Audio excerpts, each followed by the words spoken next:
एक महत्त्वाची बातमी, ठाकरे थोड्याच वेळात हुतात्मा स्मारकावर जाऊन अभिवादन करणार आहेत। जोशींनी केलेल्या वक्तव्यानंतर हुतात्मा स्मारकावर ठाकरे अभिवादन करणार आहेत। थोड्याच वेळात त्या ठिकाणी पोहोचतील। निवृत्ती बाबर आमचे प्रतिनिधी आपल्या सोबत थेट जोडलेले आहेत। निवृत्ती, काय माहिती?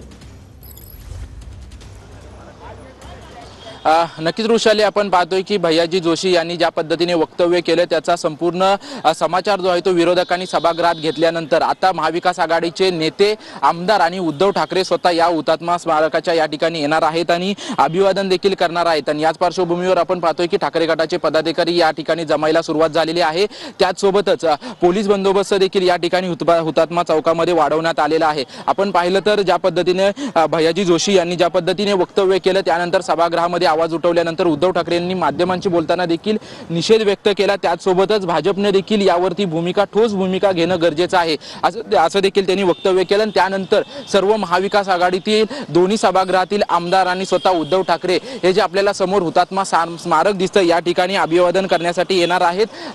ज्यावेळेस संयुक्त महाराष्ट्र चळवळ सुरू झाली होती, जेव्हा 106 हुतात्म्यांचं बलिदान गेलं होतं, त्यानंतर याच हुतात्म्यांचं स्मारक जे आहे ते या ठिकाणी उभारण्यात आलं। आणि आपण पाहतो की दरवेळेस एक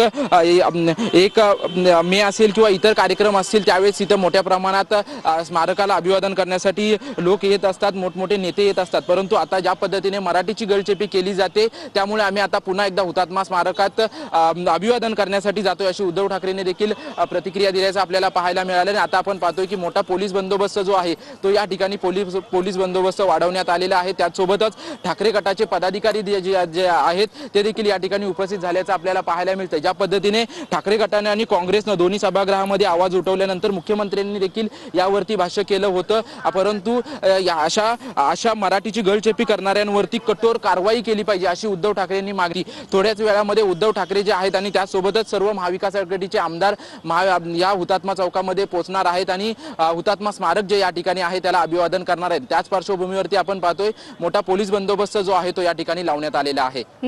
धन्यवाद निवृत्ती, तुम्ही दिलेल्या या माहितीसाठी।